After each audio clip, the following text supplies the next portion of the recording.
আসসালামু আলাইকুম। ফারহানা সুমি শুরু করছি ষষ্ঠ পর্ব। জাদুকরদের ঈমান আনার পরও ফেরাউনের অহংকার কমেনি।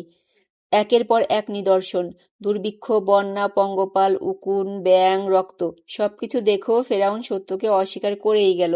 প্রতিবার বিপদে পড়ে ফেরাউন মুসা আল্লাহ সাল্লামকে অনুরোধ করত দোয়া করে বিপদ দূর করতে, প্রতিশ্রুতি দিত ঈমান আনার, কিন্তু বিপদ কাটলেই আবার সেই একই অহংকারে ফিরে যেত।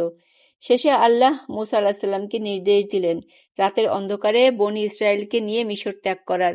হাজার হাজার মানুষ, নারী, শিশু, বৃদ্ধ নীরবে যাত্রা শুরু করলো লোহিত সাগরের দিকে। কিন্তু ফেরাউন খবর পেয়ে ক্ষিপ্ত হয়ে বিশাল সৈন্যবাহিনী নিয়ে তাদের পিছু নিল। বনি ইসরায়েল যখন সমুদ্রের তীরে পৌঁছালো, পেছনে দেখা গেল ধুলো উড়িয়ে এগিয়ে আসছে ফেরাউনের বিশাল বাহিনী। সামনে অকুল সমুদ্র, পেছনে মৃত্যু। জনতার মধ্যে আতঙ্ক ছড়িয়ে পড়ল। তারা চিৎকার করে বলল, আমরা তো ধরা পড়েই গেলাম। কিন্তু মুসা আলাহিসাল্লামের হৃদয়ে ছিল অবিচল বিশ্বাস। তিনি দৃঢ় কণ্ঠে বললেন, কখনোই না, নিশ্চয় আমার রব আমার সাথে আছেন, তিনি আমাকে পথ দেখাবেন। আল্লাহ তখন মুসা আলাহিসাল্লামকে নির্দেশ দিলেন তার লাঠি দিয়ে সমুদ্রে আঘাত করতে। মুসা আলাহিসাল্লাম লাঠি দিয়ে সমুদ্রে আঘাত করতেই ঘটল ইতিহাসের সবচেয়ে বিস্ময়কর দৃশ্য।